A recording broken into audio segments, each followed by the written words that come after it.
Today and for the coming years, sa mga tulong mo sa amin lahat, Lord God. Maraming salamat, Panginoon. Salamat din sa aking asawa na si Mary. Good morning to everyone. Alam mo naman, Mary, basta sa FCP, open arms ako yan. Open arms. So, ang tulong natin sa amin na ang pagkakaisa ay really very important sa FCP. November 20, kailangan please lang, lahat tayo dito ulit at mag-imbita pa rin ng mga Pilipino, ng mga kilala nyo na pumunta dito. Kapag nag-post kayo sa site sa Red City, mayroong naman magpakilala sa tao. Huwag na ang mga adjusted. Hindi tayo makaten, kasi syempre minsan busy tayo lang sa mga trabaho natin. At least bumili man kayo ng mga raffle ticket, which is like $5 or $50, which is hindi naman masyado mahal para sa ating lahat.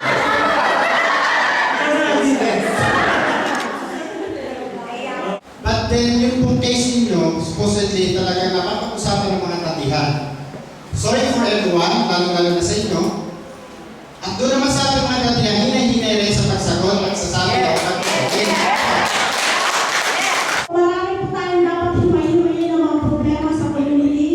Pero kailangan dapat lagi kayong nakaantabay sa mga posts, sa Facebook, sa website. Kasi po, lalo po dun sa mga bagong dating na higit po lang kailangan ng tulong ng ating mga officials. Hindi pagtamot.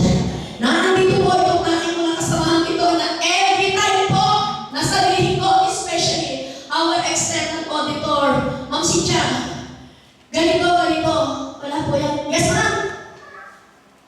Yung po ba mga kaunting pag nangangailangan ng tulong, alam na ngayon po, meron po tayo sa kababayan na alam niyo po ba na nasa hotel po ngayon dahil siya po medyo nawawala sa sarili niya.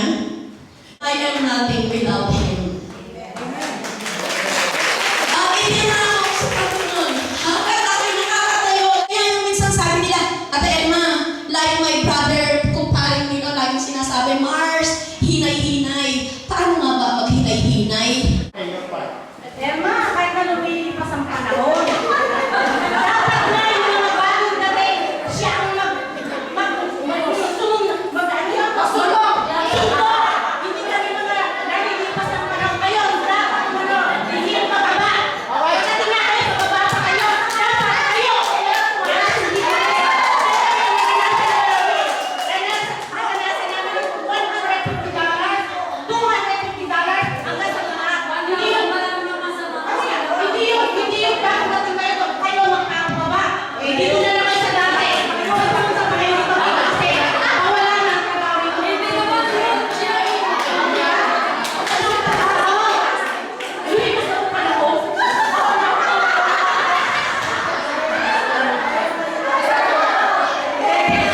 We were informed that we are almost 1,000 or more. But yun, sinabi nga na hindi lahat ng 1,000 na yun ay supporters.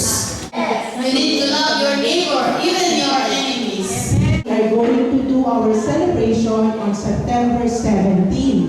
September 17 po, ilang araw bago talaga yung action. actual natin na anniversary. Okay? Madam Kim is separately for ang FCP po nabuo dahil sa kagustuhan rin ng Panginoon para makita natin yung tunay na pagkakaisa at pagmamahalan. Ang FCP po hanggang Pilipinas ay kilala. Dahil may mga pinagyo sa Pilipinas na napadala natin, yun po kaunting halagang na ipadala natin, napakalaki po ng nagawa sa isang eskwelahan sa Mindoro. Ibigay niyo sa amin ang para kami ay may sandata. Kahit naman kung sumugod sa gera ng walang armas. Kaya walang problema pag pinagawa ng pera. Basta trusted ang treasurer. At sa balan naman, $4,573. Uy, ma'am, meron ka ba ng trabaho? Wala ka kami dito tulungan namin. Pag naman natulungan mo, hindi kita kakilala. Ay, di ba? Yan, hindi ka tulungan. Wala isang Pilipina dito na aabot ng 1,000. Ngayon, kumuha kayo ng magandang presyo. Pag nakabalik na kayo, tatakas kayo. Problema namin yun. Sila kayo sa mga nako. Wala pa kayo sa amin. Ang nagbayad mo sa ako dito is $1,000 hanggang pataas. Just remain in your employer. Makiusap ka na lang na mag-work ka lang ng 1 year, din maghanap ka ng iba. Kung gusto mo ng higher salary. 1.5 na po yung sa akin. May umalis ako sa amin, nagpaalam ako ng maayos. Ilang araw lang, binigay naman mo sa akin ito. Comments and it's so pretty ako. Kasi galing ako ng Cyprus and then kung mag-comment sila, napakasakit ko ng mga comments nila. Stop mo muna yung hiring. Yeah. Ang sabi ko sa kanya kapatid, ano kaya kung stop mo yung hiring? Kung sino yung walang trabaho dito na katulad mo? Narito po kami, Panginoon, upang pag-ingatan ang bawat isa sa amin, O Diyos, at nawa manatili po sa puso ng bawat isa sa amin ang pag-ibig na nagmumula sa iyo, upang manatili ang kapayapaan at ang pagmamahalan sa aming mga Pilipino dito sa Turkey, Panginoon.